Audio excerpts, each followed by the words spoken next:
എന്നെ അനുഗമിക്കാൻ ആഗ്രഹിക്കുന്നുണ്ടെങ്കിൽ. നമുക്കറിയാം, ക്രിസ്ത്യാനികളെ ക്രിസ്ത്യാനികളെന്ന് വിളിച്ചത് ഇവിടെ വെച്ചാണ്, അന്ത്യോക്യയിൽ വെച്ചാണ്.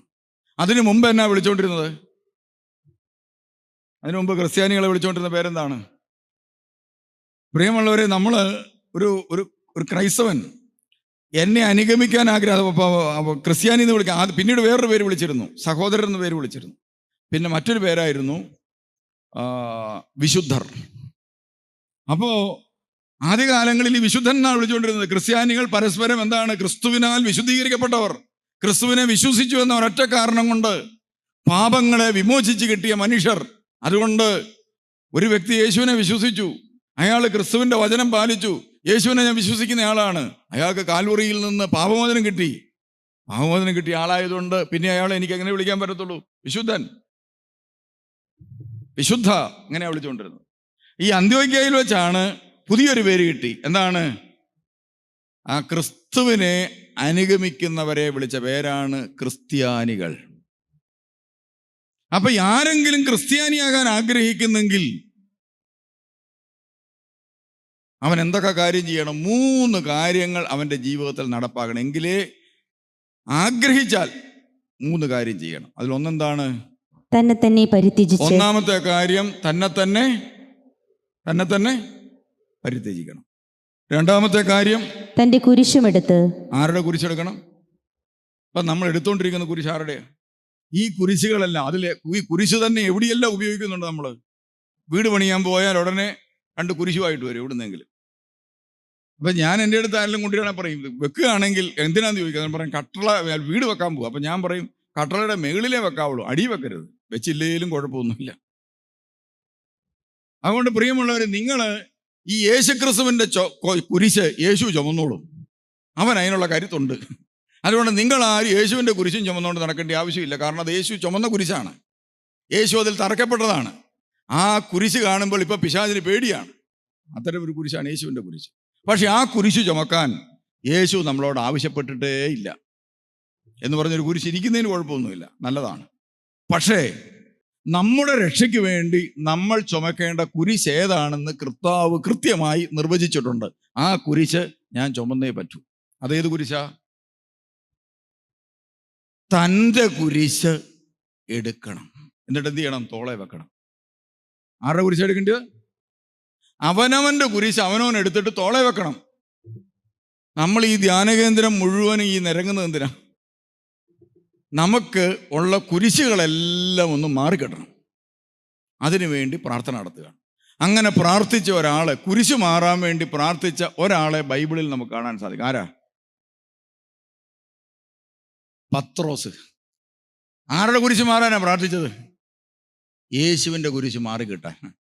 30 വയസ്സ് 33 വയസ്സിനിടയിൽ പ്രായമുള്ള ഒരു ചെറുപ്പക്കാരൻ, നല്ല പ്രസംഗം, നല്ല അത്ഭുതങ്ങൾ, രോഗശാന്തി, വാക്ക് കേട്ട് പത്രോസ് അപ്പോസ്തലൻ വള്ളവും വലയും ഉപേക്ഷിച്ച് യേശുവിൻ്റെ പിന്നാലെ പോയ ആളാണ്. അപ്പോഴാണ് യേശു ക്രിസ്തു പറയുന്നത്, ഒരു രാജ്യം ഉണ്ടാകും, രാജാവ് ഉണ്ടാകും. അപ്പോൾ അങ്ങനെയൊക്കെയുള്ളൊരു കാലം വരുമ്പോൾ പ്രായമായി അവൻ്റെ കൂടെ കൂടാവെന്നൊക്കെ വിചാരിച്ച് പോയതാണ്. പിന്നെ ഇച്ചിരി സുവിശേഷം കേൾക്കാം, ഇച്ചിരി പ്രാർത്ഥിക്കുകയും ചെയ്യും, നിത്യജീവൻ ഉണ്ട് കിട്ടുകയും ചെയ്യും, പിതാവിനൊക്കെ അതിൽ അങ്ങനത്തെ ഒത്തിരി കാര്യങ്ങളുണ്ട്, അതെല്ലാം കിട്ടുകയും ചെയ്യും. ആ കൂട്ടത്തിൽ എന്താണ്? ഈ അത്ഭുതങ്ങളുടെ അടയാളങ്ങളുടെ എല്ലാം സുഖവും സന്തോഷവും ഒക്കെ അനുഭവിക്കുകയും ചെയ്യാം. അങ്ങനെ കൂടിയതാണ്. അപ്പോഴാണ് യേശു പറഞ്ഞത്, ഇതാ ഞാൻ പീഡ സഹിക്കുകയും കുരിശിക്കപ്പെടുകയും അതുപോലെ മരിക്കുകയും 3-ാം ദിവസം ഞാൻ ഉയർത്തെഴുന്നേൽക്കുകയും ചെയ്യും. അങ്ങനെയാണെങ്കിൽ യേശു ക്രിസ്തുവിന് പീഡ കിട്ടിയാൽ ആദ്യത്തെ ഇടി യേശുവിന്, രണ്ടാമത്തെ ആർക്കിട്ട് കിട്ടും? അവന്. പക്ഷേ ഈ അത്ഭുതങ്ങളും അടയാളങ്ങളും അറിയാവുന്നത് കൊണ്ട് ചിലപ്പോൾ ഒരു പക്ഷേ അടി മേടിക്കാതെ അവൻ രക്ഷപ്പെടും. പക്ഷേ നമുക്ക് ആകെപ്പാടെ തുഴയെറിയാനേ അറിയാവുള്ളൂ. ഇവിടെ കടലില്ലാത്തതുകൊണ്ട് ചിലപ്പോൾ ചാടാനും പറ്റിയില്ല. അതുകൊണ്ട് 2-ാമത്തെ അടി എനിക്കിട്ട് കിട്ടും. അതുകൊണ്ട് ആദ്യത്തെ അടി തടയുകയാണെങ്കിൽ 2-ാമത്തെ അടി ഒഴിവാക്കാൻ പറ്റും. അതുകൊണ്ട് യേശുവിനെ മാറ്റി നിർത്തിയിട്ട് പത്രോസ് അപ്പോസ്തലൻ ചെവി പറഞ്ഞൊരു കാര്യമുണ്ട്, ഞാൻ പ്രാർത്ഥിക്കാം, ദൈവം നിന്നെ അനുഗ്രഹിക്കട്ടെ, നിനക്ക് ഇങ്ങനെയൊന്നും സംഭവിക്കാതിരിക്കട്ടെ. ഏതാ? കുരിശു മരണം ഉണ്ടാകരുത്, പീഡാസഹനം ഉണ്ടാകരുത്, നീ മരിക്കാനും പാടില്ല. പത്രോസിന്റെ പ്രാർത്ഥനയെങ്ങാനും പിതാവായ ദൈവം കേട്ടിരുന്നെങ്കിൽ എന്ത് നടക്കുകയില്ല? ഉയർത്തെഴുന്നേൽപ്പ് നടക്കുകയില്ല. ഉയർത്തെഴുന്നേൽപ്പിലൂടെയാണ് ലോകത്തിന് മുഴുവൻ മഹത്വം കിട്ടുന്നത്, പ്രിയമുള്ളവരെ. അതുകൊണ്ട് നിങ്ങൾ ആരും എന്തിനു വേണ്ടി പ്രാർത്ഥിക്കരുത്? പീഡാസഹനത്തിനെതിരായി പ്രാർത്ഥിക്കരുത്, കുരിശുമരണത്തിനെതിരായി പ്രാർത്ഥിക്കരുത്, കുരിശിനെതിരായി പ്രാർത്ഥിക്കരുത്. അങ്ങനെ പ്രാർത്ഥിച്ച പത്രോസ് അപ്പോസ്തലനോട് ചെവിയിലാണ് പത്രോസ് അപ്പോസ്തലൻ ഈ കൗൺസിലിംഗ് കൊടുത്തത്. യേശുവിന് കൗൺസിലിംഗ് കൊടുത്തു. അങ്ങനെ നമ്മുടെ പല ആളുകളും ഉണ്ട്. ഇപ്പം കർത്താവായ യേശു ക്രിസ്തുവിനെ തന്നെ നന്നാക്കി എടുക്കാൻ വേണ്ടി പരിശ്രമിക്കുന്ന എത്രയോ ആളുകളുണ്ട്. പത്രോസ് അപ്പോസ്തലൻ ഇങ്ങനെ പ്രാർത്ഥിച്ച ഉടനെ കർത്താവ് മുഖത്ത് നോക്കി പറഞ്ഞു. എന്താ പറഞ്ഞത്? സാത്താനെ, നീ എൻ്റെ മുമ്പിൽ നിന്ന് അകന്നു പോവുക, നിന്റെ ചിന്ത ദൈവികമല്ല, മാനുഷികമാണ്. അപ്പം പിശാച് പ്രവർത്തിക്കുന്ന ചിന്തയിലാണ്. ഒരുത്തൻ്റെ ചിന്ത മാറിയാൽ അവൻ പിശാചാകും, ഒരുത്തൻ്റെ ചിന്ത മാറിയാൽ അവൻ വിശുദ്ധനാകും. അതുകൊണ്ട് നിങ്ങൾ എപ്പോഴും ചിന്ത ക്ലിയറാക്കി സൂക്ഷിച്ചോണം. ചിന്താഗതി മാറിയാൽ സംഗതി പാളി. ഇപ്പം നമ്മൾ ധ്യാനത്തിനൊക്കെ ഇരിക്കുമ്പോൾ നല്ല ചിന്ത കിട്ടും. പുറത്തോട്ട് ഇറങ്ങി കഴിയുമ്പോഴത്തേന് ചിന്ത മാറിപ്പോയി കഴിഞ്ഞാൽ അപ്പം മാറിക്കോണം, ആത്മാവ് മാറിപ്പോകും. പിശാച് ഒറ്റ നിമിഷം കൊണ്ട് നമ്മൾ വെറുപ്പിലും വിദ്വേഷത്തിലും വൈരാഗ്യത്തിലായിപ്പോകും. ഒറ്റ നിമിഷം കൊണ്ട് നമ്മളെല്ലാം വെറുക്കും. ഇപ്പം നമ്മളിപ്പോൾ ധ്യാനം നല്ല സന്തോഷത്തോടെ ഇരിക്കുകയാണ്. നിങ്ങളുടെ ചിന്ത ആരെങ്കിലും മാറ്റി കളഞ്ഞാലില്ലേ നിങ്ങൾ ഈ ധ്യാന കേന്ദ്രത്തെ ശപിച്ചെന്നിരിക്കും. ചിലപ്പോൾ നിങ്ങൾ സഭയിൽ ജീവിക്കുന്നു, നാളെ നിങ്ങൾ എന്ത് ചെയ്യും? നിങ്ങളുടെ ചിന്ത മാറിപ്പോയാൽ സഭയെ നിങ്ങൾ പഴിക്കും, സഭയെ നിങ്ങൾ ശപിക്കും.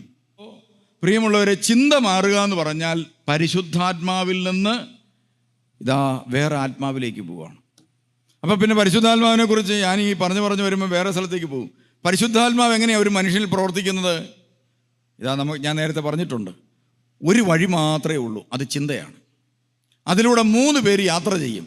1 പിശാച്, 1 പരിശുദ്ധാത്മാവ്, 3 മനുഷ്യൻ, ഞാൻ യാത്ര ചെയ്യും. ഇത് ദൈവമാണോ എന്നോട് സംസാരിക്കുന്നത്? എൻ്റെ ഉള്ളിലെ ചിന്ത ദൈവത്തിൻ്റെ ചിന്തയാണോ എന്നറിയാൻ ഞാൻ ചെയ്യേണ്ടത് എന്താണ്? എൻ്റെ ചിന്തയാണെങ്കിൽ, മനുഷ്യൻ എന്ന നിലയിൽ എൻ്റെ ചിന്തയാണെന്ന് വിചാരിച്ചു എന്നെ നയിക്കുന്നത്, അങ്ങനെയാണെങ്കിൽ ഏത് കാര്യത്തിന് ഇറങ്ങിത്തിരിക്കാൻ നേരത്ത് വേണ്ട, ശരിയാകുകയില്ല, പോയാൽ ശരിയാകുകയില്ല, ഭയം, ഭീരുത്വം, മടി, അലസത, പിന്തിരിപ്പൻ മനോഭാവം, ടെൻഷൻ, ഇതിങ്ങനെ നമ്മളെ വേട്ടയാടിക്കൊണ്ടിരിക്കുന്നു. നമ്മളാണ് പ്രവർത്തിക്കുന്നതെങ്കിൽ, പരിശുദ്ധാത്മാവാണ് പ്രവർത്തിക്കുന്നെങ്കിലോ അകത്തുനിന്ന് ദൈവം ഒരു ചിന്ത തരും. ആ ചിന്തക്കനുസരിച്ച് പുറത്തുനിന്നും കൂടെ എന്തു ചെയ്യും? ഉദാഹരണത്തിന് ഞാനിപ്പോൾ ഒരു കാര്യം ചെയ്യാനായിട്ട് തീരുമാനിക്കുക. എൻ്റെ മനസ്സിലിങ്ങനെ തോന്നുകയാണ്, ഒരു ചെറിയ ചാപ്പൽ പണിതാലോ. അത് ഞാനിങ്ങനെ മനസ്സിൽ ചിന്തിച്ച ദൈവത്തിൻ്റെ ചിന്തയാണോ എന്ന് അറിയാനായിട്ട് നമ്മൾ ചെയ്യുന്ന ടെസ്റ്റ് എന്താണെന്ന് ചോദിച്ചാൽ അത് സമർപ്പിച്ച് പ്രാർത്ഥിച്ചിട്ട് 1-2 ദിവസത്തിനുള്ളിൽ ഒരാൾ വന്ന് അതേ ആശയം എന്നോട് പറയും. അതല്ലേ അച്ഛൻ പറഞ്ഞത്, 2-3 പേർ എൻ്റെ നാമത്തിൽ ഒരുമിച്ച് കൂടി പ്രാർത്ഥിക്കും. 3 പേർക്ക് ഒരേ ചിന്ത കിട്ടാൻ ഒരു സാധ്യതയില്ല. 3 പേർക്ക് ഒരേ അഭിപ്രായം വന്നാൽ ഓർത്തോണം, അവരുടെ അഭിപ്രായമല്ല. കാരണം 3 പേരും ജനിച്ചത് 3 ഗർഭപാത്രത്തിൽ നിന്നാണ്, 3 സമയത്താണ്, 3 കാര്യങ്ങളാണ് അവർ സ്വീകരിച്ചത്. അവരെല്ലാം ഒരു കാര്യം പറയണമെങ്കിൽ മനസ്സിലായിക്കോണം, അതിൻ്റെ ഉറവിടം ഹോളി സ്പിരിറ്റാണ്. ഇനി പിശാചാണല്ലോ, ചെറിയ കാര്യങ്ങൾ വലുതാക്കി കാണിക്കും. പക്ഷേ കാര്യത്തോടടുക്കാൻ ചെല്ലുമ്പം പുക മാത്രമേ കാണത്തുള്ളൂ, ഗ്യാസ്, വേറൊന്നും കാണുക. പത്രോസ് അപ്പോസ്തലന് ഇതൊരു ചിന്ത വന്ന് പത്രോസ് അപ്പോസ്തലനെ യേശു ശക്തമായി ശാസിച്ച ശേഷം യേശു പറഞ്ഞ വചനമാണ് നിങ്ങളിപ്പോൾ കേട്ട വചനം. മത്തായിയുടെ സുവിശേഷം 16-13 വചനത്തിൽ ഈ ശാസന നടത്തുന്ന ഭാഗമാണ്. അതിനുശേഷം പറഞ്ഞ വചനമാണ് മത്തായിയുടെ സുവിശേഷം 16, 23 വചനത്തിലാണ് ഈ ശാസന നടക്കുന്നത്. 24 വചനത്തിൽ യേശു പറയാണ്, നിങ്ങൾ എൻ്റെ കൂടെ പോരണമെന്ന് നിങ്ങൾ ശിഷ്യന്മാരെ, അപ്പോസ്തലന്മാരെ നിങ്ങൾക്ക് ആഗ്രഹമുണ്ടോ? ഉണ്ടെങ്കിൽ, അത് അപ്പോസ്തലന്മാരുടെ കാര്യം മാത്രമല്ല, ഈ കാലഘട്ടത്തിലെ ക്രിസ്ത്യാനികൾ അപ്പോസ്തലിക സഭയുടെ ഭാഗമാണ്. നിങ്ങൾക്ക് ക്രിസ്ത്യാനിയായിട്ട് പോരണമെന്നുണ്ടെങ്കിൽ, എന്നെ അനുഗമിക്കണമെന്ന് ആഗ്രഹം ഉണ്ടെങ്കിൽ നിങ്ങൾ എന്ത് ചെയ്യണം? നിങ്ങളുടെ കുരിശ് എടുക്കണം. അപ്പം നിങ്ങളുടെ കുരിശ് എടുക്കണമെങ്കിൽ നിങ്ങൾക്ക് ആദ്യം എന്തുണ്ടാകണം?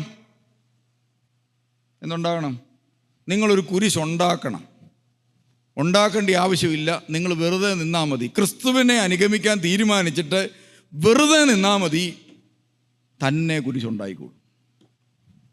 എങ്ങനെയാണ് കുരിശുണ്ടാകുന്നത്? ക്രിസ്തുവിന് എങ്ങനെയാണ് കുരിശുണ്ടായത്? ഒരു നീതിമാനായി ഭൂമി ജനിച്ചു, പിറന്ന് വീണില്ല, അമ്മയുടെ ഉദരത്തിൽ അവൻ ഉരുവായതേ ഉള്ളൂ. ഉരുവായപ്പം തന്നെ പ്രശ്നങ്ങൾ ആരംഭിച്ചു. പ്രസവിക്കാൻ ചെന്നപ്പം ഇടങ്ങളില്ല. അവന് വീഴാൻ സ്ഥലമില്ലെന്ന് ഈ ഭൂമി. അതിൽ നമ്മൾ പാടാറില്ലേ ക്രിസ്മസിന്, കന്യാമറിയാം പ്രസവിക്കാൻ ചെന്നപ്പോൾ എന്താണ്, അവിടെ എങ്ങും ഇടം കിട്ടിയില്ല. സത്രത്തിൽ അവൻ ഇടം കിട്ടിയില്ല. എന്താണ്? സത്രത്തിലേക്ക് സ്വീകരിച്ചില്ല. നമുക്കിങ്ങനെ ഒരു കാര്യത്തിന് ഇറങ്ങി തിരിച്ചു കഴിയുമ്പം നമ്മുടെ കാര്യം വരുമ്പം ആരും സഹായിച്ചില്ല. ഉടനെ നമ്മൾ പ്രാക്ക് തുടങ്ങും. എൻ്റെ കാര്യം വരുമ്പം ആരും സഹായിക്കാനില്ല, എന്തോ പൈശാചിക ബന്ധനമുണ്ട്. അല്ല, നിങ്ങൾ കൃപയുള്ള ആളാണെന്ന ലക്ഷണമാണ് നിങ്ങൾ പോകുന്ന സ്ഥലങ്ങളിലെല്ലാം നിങ്ങൾക്ക് തടസ്സം ഉണ്ടാകുന്നത്. നിങ്ങളൊരു പ്രത്യേക ദൈവകൃപ പ്രാപിച്ച ആളാണെങ്കിൽ നിങ്ങൾ പോകുന്ന സ്ഥലത്ത് ദൈവത്തിൻ്റെ കവാടം ഒഴിച്ചുള്ള ബാക്കി എല്ലാ മേഖലകളും നിങ്ങൾക്ക് അടഞ്ഞു പോകും. ഒരു വാതിൽ നിങ്ങൾക്ക് തുറന്നിട്ടിട്ടുണ്ടാകും. ആ വാതിൽ നിങ്ങൾ കണ്ടെത്തണം. അതിനുള്ള താക്കോൽ പ്രാർത്ഥനയാണ്. അങ്ങനെ സത്രത്തിൽ നിന്ന് പുറന്തള്ളപ്പെട്ടു. അവസാനം എവിടെ പോയി? ഒരു ഗുഹയിൽ പ്രസവിച്ചു. അങ്ങനെ പാട്ടില്ലേ, നിങ്ങൾ കേട്ടിട്ടില്ലേ? ക്രിസ്മസിന് ഒരു പാട്ട് പാടുന്നത്. എന്താ പാടുന്നത്? മുറ്റും നീറ്റിന്നോവെന്നിൽ യൗസേപ്പോടു ചൊന്ന നീതിജ്ഞാബേദലഹേമിൽ ഗുഹയിൽ പോയിടാം. ഇല്ലൊരു പായും കട്ടിലുമീയുള്ളോൾ ഈ ഉലകത്തിൽ ഞാനാശ്രയഹീന ലോകപുരാതനനെ ഗുഹയിൽ പ്രസവിച്ചയ്യോ ജഗതീരക്ഷകനെ ഞാൻ പുൽക്കൂട്ടിൽ പാലിച്ചു. ഹാലേലുയ്യ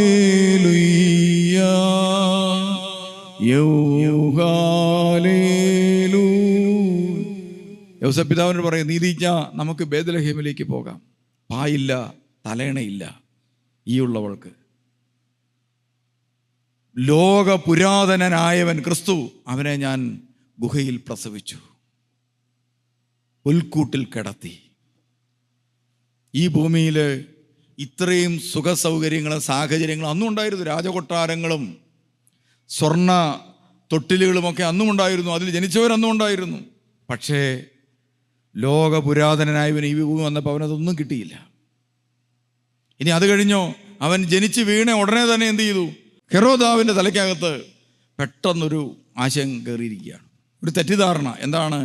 ഇവൻ രാജാവായാൽ, ഹെരോദാവിൻ്റെ തലയ്ക്കകത്ത് കയറിയിരിക്കുകയാണ്, ഇവൻ രാജാവെങ്ങാനും ആയി പോയാൽ സംഭവിക്കാൻ പോകുന്ന എന്താണ്?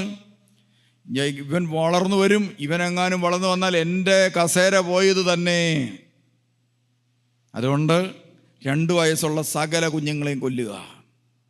കണ്ടോ, ജീവന് പോലും ആപത്തായി, പ്രൊട്ടക്ഷൻ ഇല്ല. എന്നിട്ടോ അങ്ങനെ കുഞ്ഞുങ്ങളെല്ലാം വധിക്കപ്പെട്ടുകൊണ്ടിരുന്നു. പിശാച് കയറി നിരങ്ങുകയാണ്.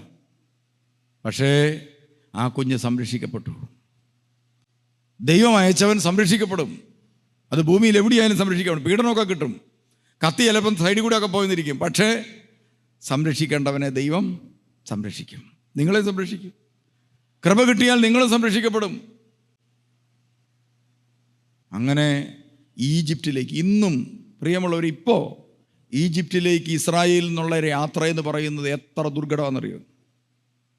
ഒരു പ്രാവശ്യം ഇസ്രായേലിൽ നിന്ന് ഈജിപ്തിലേക്ക് യാത്ര ചെയ്ത പിന്നെ ആരും ഇസ്രായേലിൽ നിന്ന് ഈജിപ്തിലേക്ക് യാത്ര ചെയ്യാൻ ഇഷ്ടപ്പെടുകയില്ല. അത്രയ്ക്ക് ദുർഘടമാണ്.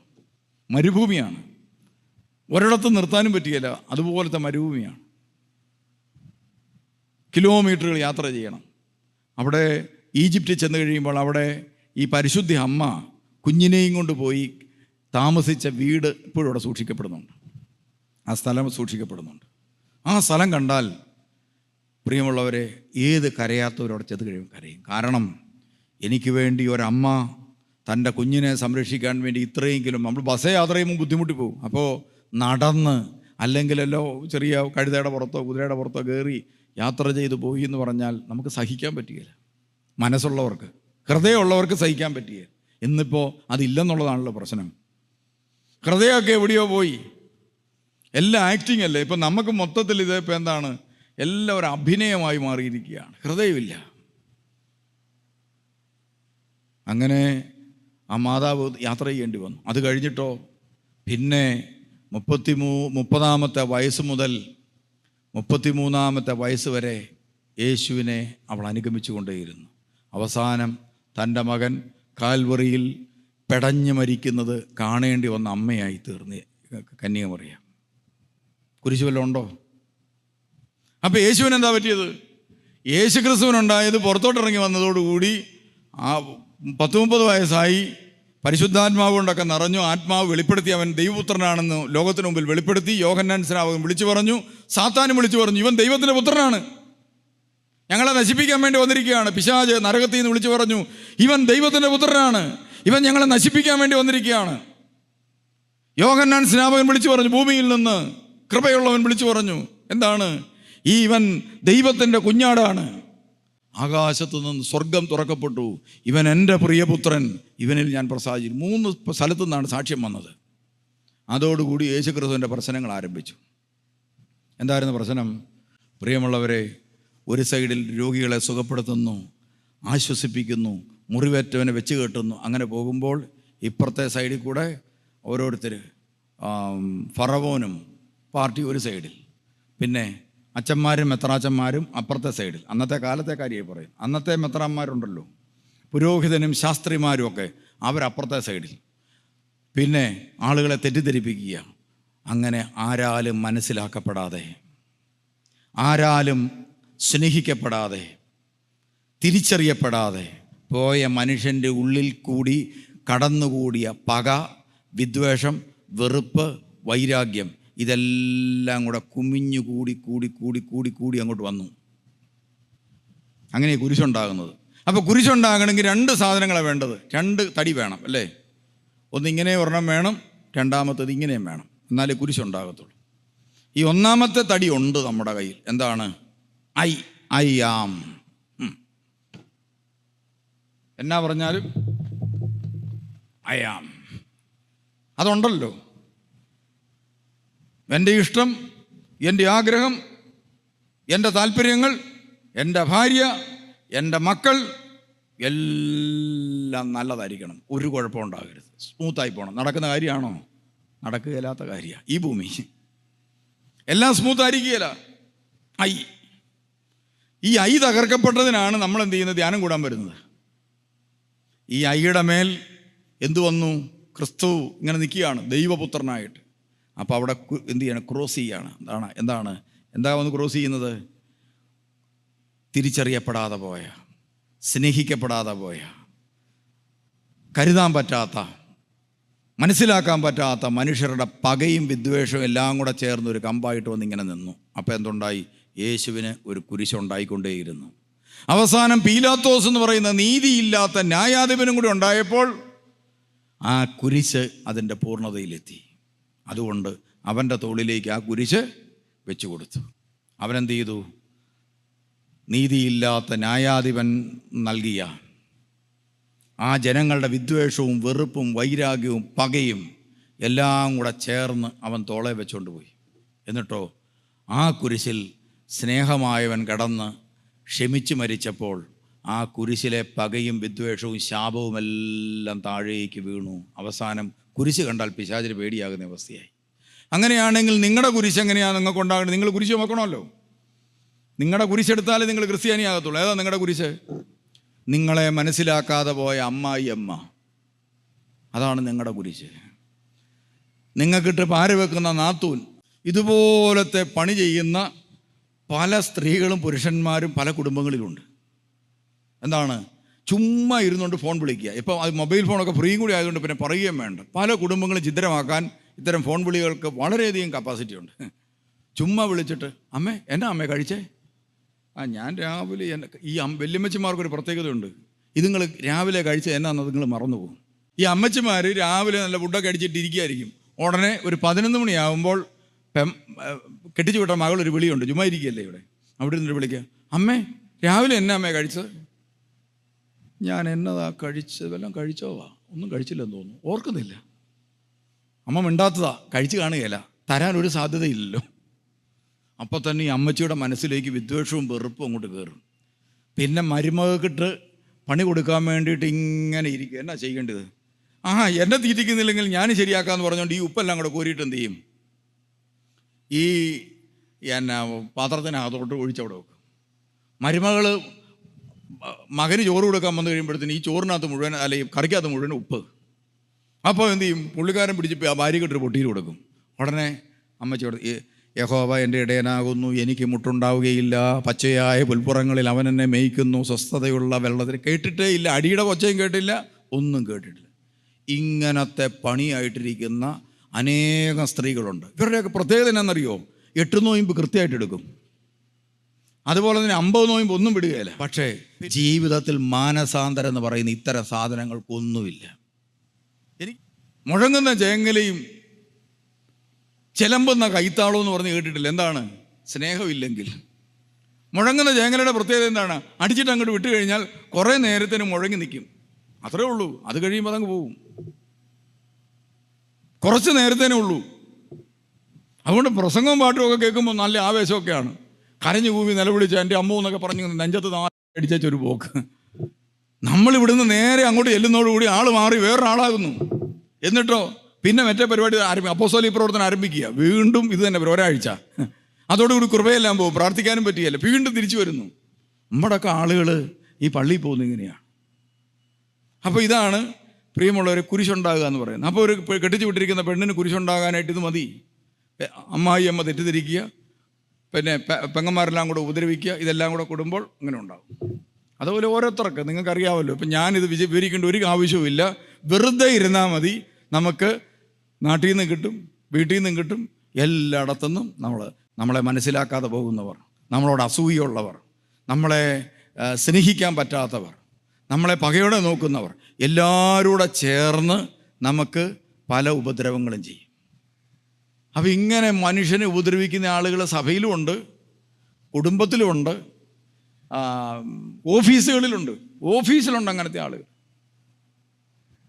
ഇവരെല്ലാം കൂടെ ചേർന്ന് നമുക്ക് എന്ത് ചെയ്യുന്നുണ്ട്? കുരിശുണ്ടാക്കുക. അവസാനം പലര് ചേർന്ന് നമുക്കുണ്ടാക്കുന്ന ബുദ്ധിമുട്ടുകളും പ്രയാസങ്ങളും അതെല്ലാം കൂടെ ചേർന്ന് നമ്മുടെ ജീവിതത്തിൽ എന്തായി വരും? കുരിശായിട്ട്, ഒരു ക്രോസായിട്ട് വരും. എൻ്റെ ആഗ്രഹങ്ങളുടെയും ഇഷ്ടങ്ങളുടെയും മേൽ കുറുകെ വന്ന് വീഴുന്ന വരയ്ക്ക് പറയുന്ന പേരാണ് കുരിശ്. കുരിശുകൾ ഉണ്ടാകുമ്പോൾ നമ്മൾ എന്ത് ചെയ്യാണ്? കുരിശ് നൽകിയവനെ എന്ത് ചെയ്യണം? ദൈവം നൽകിയ സ്നേഹസമ്മാനമായി സ്വീകരിച്ച് അവന് വേണ്ടി എന്ത് ചെയ്യണം? ക്ഷമിച്ച് പ്രാർത്ഥിക്കുക. ഈ കുരിശിലൂടെ നമ്മൾ മാത്രമല്ല അനേകം പേരെ രക്ഷിക്കാൻ നമുക്ക് സാധിക്കും. കടബാധ്യതകളുടെ ദുഃഖങ്ങൾ അനുഭവിച്ച ഒരു വ്യക്തിക്ക് അനേകം പേര് കടബാധ്യതയെക്കുറിച്ച് പറയുമ്പോൾ സ്വന്തം ദുഃഖമായിട്ട് ഏറ്റെടുത്ത് അവർക്ക് വേണ്ടി കരഞ്ഞു പ്രാർത്ഥിക്കാൻ സാധിക്കും. ഒരു ക്യാൻസർ രോഗം വന്ന് സുഖപ്പെട്ട ഒരു വ്യക്തിക്ക് ഇതാ ക്യാൻസർ രോഗം എന്ന് കേട്ട് കഴിയുമ്പോൾ അവരുടെ വേദനകൾ മനസ്സിലാക്കിക്കൊണ്ട് കരഞ്ഞു പ്രാർത്ഥിക്കാൻ സാധിക്കും. മക്കളില്ലാതെ വിഷമിക്കുന്ന ഒരു ദമ്പതി 15 വർഷമോ 10 വർഷം കഴിഞ്ഞ് കുട്ടികളുണ്ടായി. ആർക്കെങ്കിലും മക്കളില്ല എന്ന് പറയുമ്പോൾ ആ മനസ്സിലാക്കിക്കൊണ്ട് അവർക്ക് വേണ്ടി പ്രാർത്ഥിക്കാൻ സാധിക്കും. ക്രിസ്തു എല്ലാം സഹിച്ചതുകൊണ്ട് എബ്രായ ലേഖനത്തിൽ പറയുന്നില്ലേ, അവൻ എല്ലാ കാര്യത്തിലും നമ്മളോട് മനുഷ്യൻ്റെ എല്ലാ കാര്യങ്ങളിലും നമ്മളെപ്പോലെ ആയിരുന്നു. എല്ലാ കാര്യത്തിലും നമ്മളെപ്പോലെ പ്രലോഭനം ഉണ്ടായിട്ടുണ്ട്. അതുപോലെ നമ്മളെപ്പോലെ മറ്റുള്ളവരാൽ പീഡിപ്പിക്കപ്പെട്ടിട്ടുണ്ട്, വെറുക്കപ്പെട്ടിട്ടുണ്ട്, അടിമേടിച്ചിട്ടുണ്ട്. എല്ലാത്തിനും പൈശാചിക പീഡകളുണ്ടായിട്ടുണ്ട്, പരീക്ഷണങ്ങളുണ്ടായിട്ടുണ്ട്, അധികാരികളിൽ നിന്ന് എതിർപ്പുണ്ടായിട്ടുണ്ട്, എല്ലാം ഉണ്ടായിട്ടുണ്ട്. പക്ഷേ ഇന്ന് നമ്മുടെ പല ആളുകൾക്കും ആ ലഭിക്കുന്ന കുരിശുകളെ സന്തോഷത്തോടെ സ്വീകരിച്ചുകൊണ്ട് ചങ്കൂറ്റത്തോടെ നിന്ന് ആ കുരിശ് സഹിച്ച് നിൽക്കാനുള്ള കരുത്തില്ല. അതിനെന്ത് ചെയ്യണം? പ്രവാചകന്മാരിലൂടെ കേട്ട വചനം കേട്ട് നിങ്ങളെന്ത് ചെയ്യണം? കരുത്താർജിക്കണം. അതിനാണ് കരുത്താർജിക്കേണ്ടത്. അപ്പോൾ പ്രിയമുള്ളവരെ, പല സൈസ് കുരിശുണ്ട്. ചില കുരിശ് മറ്റുള്ളവരുടെ പാപം മൂലം നമ്മുടെ തോളെ വരുന്ന കുരിശാണ്. അതാ നമുക്ക് സഹിക്കാൻ മേലാത്തത്. നമ്മുടെ കുറ്റം കൊണ്ടല്ലല്ലോ, വല്ലവരുടെയും പാപം കുറ്റങ്ങളും കൊണ്ട് നമ്മുടെ തോളെ വരുന്ന കുരിശ്. ഇതാ മറ്റുള്ളവൻ്റെ പാപം കൊണ്ട് നമ്മുടെ തോളെ വരുന്ന കുരിശ്. എന്നാൽ വലതു ഭാഗത്തെയും ഇടതു ഭാഗത്തെയും കള്ളൻ്റെ കുരിശിൻ്റെ പ്രത്യേകത എന്താണ്? അവൻ കള്ളനായിരുന്നു, ജനിച്ചത് തന്നെ കള്ളനായിട്ട്. സാഹചര്യം അവനെ കള്ളനാക്കിയതിനേക്കാൾ പ്രശ്നം പിടിക്കപ്പെട്ടതിനേക്കാൾ വലിയ പ്രശ്നം ലോകത്തിലെ ഏറ്റവും വലിയ വിധി അവൻ്റെ തലയ്ക്ക് തന്നെ വന്നു. അവൻ്റെ പാപത്തിൻ്റെ കുരിശ്. ഇതുപോലെ നമ്മുടെ പാപത്തിൻ്റെ ഫലമായി നമ്മുടെ തോളെ വന്ന ചില കുരിശുകൾ കാണും. ആ പാപമോചനം കിട്ടുന്നതോടുകൂടി തന്നെ ചില കുരിശുകൾ അങ്ങ് മാറും. ഇപ്പം മദ്യപാനിയുടെ മദ്യപാനം നിർത്തുന്നതോടുകൂടി തന്നെ ചില കുരിശുകൾ അങ്ങ് മാറും. അപ്പം എങ്ങനെയാണ്? അവനവൻ്റെ കുരിശായിരുന്നു. ഈ കുരിശിൽ തന്നെ തീരേണ്ടതാണ്. അവനവൻ ഉണ്ടാക്കുന്ന കുരിശാണ് പാപത്തിൻ്റെ കുരിശ്. ആ കുരിശ് കൊണ്ട് അവൻ തന്നെ നശിക്കേണ്ടതാണ്, ഫോട്ടോയാകേണ്ടതാണ്. കർത്താവായ യേശു ക്രിസ്തുവിൻ്റെ കാൽവറി ക്രൂശിലെ പാപവിമോചനം ചെന്ന് മരിച്ചപ്പോൾ എന്ത് സംഭവിച്ചു? ഈ പാപവും പാപത്തിൻ്റെ കൂടെ പാപം മൂലമുണ്ടാകുന്ന ശിക്ഷയും എല്ലാം കൂടെ എടുത്തു മാറ്റപ്പെട്ടതുകൊണ്ട് അയാൾ സ്വതന്ത്രനായി. അപ്പോൾ പ്രിയമുള്ളവരെ, പാപം നമുക്ക് ശിക്ഷ. പക്ഷേ നമ്മൾ കുമ്പസാരിച്ച് യേശുവിൽ പാപമോചനം നേടുമ്പോൾ, പശ്ചാത്തപിക്കുമ്പോൾ, പാപം ഉപേക്ഷിക്കാൻ തീരുമാനമെടുക്കുന്നതോടുകൂടി ഇതാ നമ്മുടെ കുരിശുകളെല്ലാം ഇല്ലാതായിപ്പോൾ. അങ്ങനെ ചില കുരിശുമാർ. അതുകൊണ്ടാണ് ഈ ധ്യാനം കൂടി കഴിയുമ്പോൾ ചില മേഖലകളിലെ രോഗങ്ങളും പാപങ്ങളും എല്ലാം ഒന്നിച്ച് നീങ്ങിപ്പോവും. ചില രോഗങ്ങൾ, തലവേദന, അസ്വസ്ഥതകൾ, മൈഗ്രെയിൻ, നട്ടെല്ല് വേദന, അങ്ങനെ പല രോഗങ്ങളും ധ്യാനം കഴിയുമ്പോൾ തന്നെ മാറുന്നതിൻ്റെ കാരണം നമ്മളറിയാതെ നമ്മുടെ ഉള്ളിൽ കിടക്കുന്ന വിദ്വേഷത്തിൻ്റെയോ വെറുപ്പിൻ്റെയോ വൈരാഗ്യത്തിൻ്റെയോ പകയുടെയോ ഒക്കെ മൂലം നമ്മളിൽ വന്നുകൂടുന്നത് ചിലപ്പോൾ രോഗങ്ങളായിട്ട് വരാം.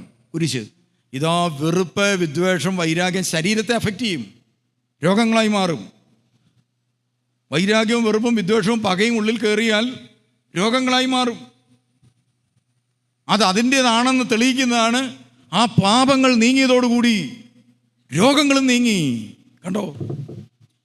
മാനസികമായിട്ട് ബുദ്ധിമുട്ടുള്ളവരോർത്തോ, നിങ്ങൾ മനസ്സിൻ്റെ ഉള്ളിൽ കിടക്കുന്ന പാപങ്ങൾ യേശുവിനിലേക്ക് വിട്ടുകൊടുത്തുകൊണ്ട് പശ്ചാത്തപിച്ച് കരഞ്ഞ് ശത്രുവിന് വേണ്ടി പ്രാർത്ഥിക്കാൻ തുടങ്ങുന്നതോടുകൂടി സ്നേഹിക്കുന്നവർക്ക് മാത്രമേ അങ്ങനെ ചെയ്യാൻ പറ്റത്തുള്ളൂ. സ്നേഹം ഉള്ളിൽ സ്വീകരിക്കുന്നവർക്ക് മാത്രമേ ശത്രുവിന് വേണ്ടി പ്രാർത്ഥിക്കാൻ പറ്റത്തുള്ളൂ.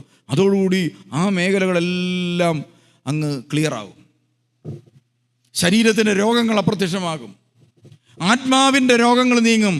അതോടുകൂടി ദൈവത്തിൻ്റെ മുഖം ദർശിക്കാൻ നിങ്ങൾക്ക് സാധിക്കും. അപ്പോഴാണ് പ്രാർത്ഥിച്ചാൽ എഴുന്നേറ്റ് പോകാൻ പറ്റിയല്ലാത്ത വരുന്നത്. കർത്താവിൻ്റെ മുഖം കാണാൻ തുടങ്ങും, കർത്താവ് സംസാരിക്കുന്നത് പോലെ തോന്നും. കുറച്ചാൾ കഴിയുമ്പോൾ എന്ത് ചെയ്യും? കർത്താവ് നമ്മുടെ കൂടെ നടക്കാൻ തുടങ്ങും. നമ്മൾ എവിടെയും പോവുകയാണ്, നമുക്ക് മുമ്പേ കർത്താവ് പോകും. നമ്മൾ ആ വാതിൽ എങ്ങനെ തുറക്കുമെന്ന് ഓർത്തായി ഇരിക്കുന്നത്. ആ സമയമാകുമ്പോഴേക്കും നമ്മൾ അവിടെ ചെല്ലുമ്പോൾ തന്നെ വാതിൽ തുറന്നു പോകും. ഇതാണ് പാപവിമോചനം. അതുകൊണ്ട് പ്രിയമുള്ളവരെ, നമ്മുടെ ജീവിതത്തിൽ ദൈവം നമുക്ക് നൽകിയിട്ടുള്ള ചില കുരിശുകൾ നമ്മൾ തോളിൽ വഹിച്ചാലേ അവന് രക്ഷ കിട്ടത്തുള്ളൂ. സ്തേഫാനോസ് ഏറ് കൊണ്ട് മരിച്ചു. എന്ത് സംഭവിച്ചു? ശൗല് പൗലോസായി. പൂർവ്വ യൗസേപ്പ് സഹോദരങ്ങളോട് ക്ഷമിച്ച് പ്രാർത്ഥിച്ചു. എന്താ സംഭവിച്ചത്? അവൻ പറഞ്ഞു, നിങ്ങൾ എന്നെ വിറ്റതല്ല, നമ്മുടെ ദൈവം എന്നെ ഇങ്ങോട്ട് അയച്ചതാണ്. അതുവഴി ദൈവനാമം മുഖത്തപ്പെടാനിടയായി തീർന്നു. അങ്ങനെ എത്രയോ മനുഷ്യർ. പ്രിയമുള്ളവരെ, അതുകൊണ്ട് പാപവിമോചനത്തിന് വേണ്ടി ക്രിസ്തുവിൻ്റെ സുവിശേഷത്തെ നമുക്ക് ഉള്ളിൽ കൊള്ളാം. നമ്മുടെ പാപമാണെങ്കിൽ, നമ്മുടെ പാപം മൂലമുള്ള കുരിശുകളൊക്കെ ഉണ്ടെങ്കിൽ പാപം കുമ്പസാരിക്കുക, പശ്ചാത്തപിക്കുക, മാപ്പ് പറയുക, ഏറ്റുപറയുക. അപ്പോൾ ആ പാപങ്ങൾ നീങ്ങും, കുരിശുകളും മാറും. മറ്റുള്ളവരുടെ പാപമാണെങ്കിൽ നിങ്ങൾ ആ കുരിശ് സഹിച്ച് ക്ഷമിച്ച് പ്രാർത്ഥിക്കുക, അവർ രക്ഷ പ്രാപിക്കും. നമ്മൾ ക്ഷമിച്ച് പ്രാർത്ഥിക്കുന്നതോടുകൂടി അവൻ രക്ഷ പ്രാപിക്കും. കുറേ കാലം കഴിയുമ്പോൾ അവർ നമ്മളെ തേടി വരും. അതുകൊണ്ട് ഉപാധികളില്ലാത്ത ക്ഷമിച്ചുകൊണ്ട് മറ്റുള്ളവർക്ക് പാപമോചനം കൊടുത്ത് നമുക്ക് അവരെയൊക്കെ രക്ഷിക്കാൻ വേണ്ടിയുള്ള കൃപയ്ക്കായിട്ട് പ്രാർത്ഥിക്കാം. നമുക്ക് ഒത്തിരി സഹനങ്ങളുണ്ട്, ഒത്തിരി കഷ്ടപ്പാടുകൾ നമുക്കുണ്ട്, കുരിശുകളുണ്ട്. അതെല്ലാം കർത്താവിൻ്റെ കരുണയിലേക്ക് നമുക്ക് ഏൽപ്പിച്ചു കൊടുക്കാം. നമ്മുടെ ഭവനത്തിൽ നമുക്ക് ഒത്തിരി ബുദ്ധിമുട്ടുകൾ സൃഷ്ടിക്കുന്ന പലരുമുണ്ട്. ബന്ധുക്കളായിരിക്കാം, ജീവിത പങ്കാളിയായിരിക്കാം, നമ്മുടെ അകന്ന ബന്ധുക്കളായിരിക്കാം, അയൽക്കാരായിരിക്കാം, നമ്മൾ ജോലി ചെയ്യുന്ന സ്ഥലത്ത് നമ്മുടെ അധികാരികളായിരിക്കാം, ഒരുപക്ഷെ നമ്മുടെ കീഴ് ജീവനക്കാരായിരിക്കാം, ഒരുപക്ഷെ നമ്മൾ പഠിക്കുന്ന സ്ഥാപനങ്ങളിൽ നമ്മുടെ കൂടെ പഠിക്കുന്നവരായിരിക്കാം, നമ്മുടെ അധ്യാപകരായിരിക്കാം. അവരുടെ വാക്കുകൾ ചിലപ്പോൾ നമ്മെ ഒത്തിരി ഭാരപ്പെടുത്തുന്നുണ്ടാവും. ചില പള്ളി അധികാരികളായിരിക്കാം, നമ്മളെ ഒത്തിരി ഇറിറ്റേറ്റ് ചെയ്യുന്നുണ്ടാവും. ഏത് തരത്തിലാണോ നമുക്ക് കുരിശ് വരുന്നത്, നിങ്ങൾ ആ കുരിശൊക്കെ നെഞ്ചോട് ചേർത്ത് പിടിച്ച് ദൈവം തന്നതായിട്ട് സ്വീകരിക്കുക. എന്നിട്ട് ആ കുരിശ് തന്നവരെ നോക്കിയിട്ട് ക്രൂശിൽ കിടക്കുന്ന വ്യക്തിയെപ്പോലെ അവർക്ക് വേണ്ടി കുരിശ് സന്തോഷത്തോടെ നെഞ്ചത്തോട് ചേർത്ത് പിടിച്ചിട്ട് അവർക്ക് വേണ്ടി അങ്ങ് പ്രാർത്ഥിക്കുക. കർത്താവേ, ഇവരുടെ പാപം ഇവരുടെ മേൽ നീ ആരോപിക്കരുത്.